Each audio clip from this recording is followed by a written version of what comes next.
Сәлем достар, сіздермен Айгерім. Өте жұмсақ кекс дайындайтын боламыз. Бар жоғы 10 минутта дайын болады. Бізге бір ғана жұмыртқа қажет.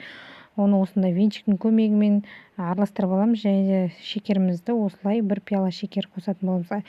Айта кететін жайт, бұған ешқандай таразы да қажет емес.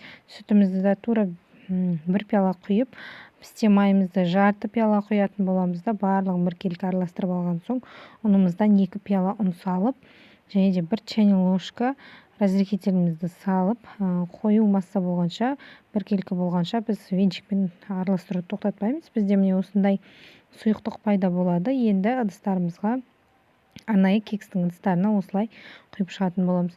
Менде жүрекше тәрізді неше түрлісі бар. Бұл менде шоколад немесе вареная сгущенка қоссаңыздар да болады. Тіпті болмаған жағдайда қоспай жасасаңыздар да болады. Дәмі өте керемет көтеріліп шығады.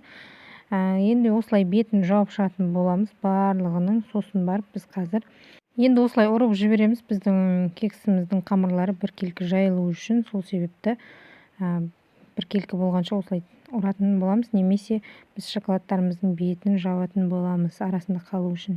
Енді бұл менде миндальный лепешка, бұны сепсеңіздер де болады, немесе сеппесеңіздер де болады, өз қалауларыңыз бойынша. 180 градуста пісіріп аламыз. Міне достар, біздің кексіміз дайын. Өте жұмсақ, нәзік болып шықты. Бар жоғы 10 минутта дайындалатын кексіміз. Сіздер де жасап көріңіздер. Рецепт сіздерге ұнаған болса, каналыма жазылып қоңыраушаны басып қойды ұмытпаңыздар. Алдағы рецепттерді жіберіп алмайсыздар.